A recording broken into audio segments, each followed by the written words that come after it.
Now that we have our post model create view as well as our post model detail view, it's time to combine the two of them to make our post model update view and then eventually our post model delete view. So those two things are going to kind of go hand in hand. So the create view, I'm going to go ahead and copy all of it and paste it right below. And now I'm going to add in one more parameter here and say ID equals to none. And then I'm going to call this the post model update view. And everything else is pretty much going to be the same with the exception of how I return everything. I'm just going to go ahead and return the redirect, and then I'll say updated post as the message. And then now what we have to do is actually get the object. So I'm going to go ahead and grab this call here. So get object or 404. So we need the object, and then we also can put it inside of this form. And then here I can say instance equals to object. I'll save that. We will definitely bring this in and see what I need to do. I'm going to go ahead and jump into my blog URLs here, and I'm going to import the post model update view, and then I'm going to copy the post model detail view because that one is how we are going to work with this. And then at the very end, I'll just say edit, and then I'll put post model update view here, and we're going to call this update. Okay, we'll save that, and we are going to go back into our view. Notice that we have our create view as our template. We can still use the exact same template form if we wanted to, but I'm going to use update view. I'm just going to copy it and make it into a new template, so it's just a little bit more dynamic for us. And then in my context, I'm going to go ahead and add in the object as well, just in case. I probably don't need it, but I'm going to go ahead and do that. So now inside of here, we're going to make a new template, call it update-view.html. And then I'm going to copy the create view, and I'll just say update. And we should change the context to object.title. And we'll see something in just a moment about that. I'm going to get rid of these messages because I don't need them to render here.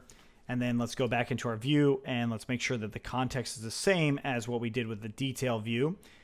Again, being consistent is very important here. So object is obj. Okay, so we save that, and let's go ahead and go into our blog. So we go to item 1, and it takes us to 1. If I do edit at the end of it, it actually takes me to edit, and it shows me the same form, but with data filled out. So if I change this to new and hit create, it says updated post, and it brings me back to that post. Really cool, very easy, not a whole lot different than the actual create view, but it allows us to actually update our post dynamically how we see fit. So another thing that I want to do is go back into our URL here, back into our view here, and talk about how we have our object, but we also have our actual form coming through, and the form has some data in it. So what I want to do is jump back into the update view. Where is that? There we go. And I'm going to go ahead and say form.instance.title. Instance.title. I refresh in here, and notice that the actual form.instance is the same as the object. So this context right here doesn't need to exist. So I can get rid of it completely. And now I have this object, and this instance actually is there, right? So I actually am able to show those two things. Now, here's something that I'm going to leave you guys with a thought, is how is it that we can write pretty much the exact same view twice, but we didn't really change a whole lot? Like the things that we changed are fairly straightforward, like the message changes, right? And I also don't even need to show the message. The redirect changes, there's only slight little changes that actually happen between these two. So the question should be, could we combine these two? I'm going to leave you with that question for a whole nother video because we still want to do the delete view. We're really close to finishing off CRUD for this particular project. But what I want to also note is that these create view and update view, it's probably best if they're in login required decorators for all of them. Now, I'm not going to do that now because I still want to test them and not have to worry about logging in.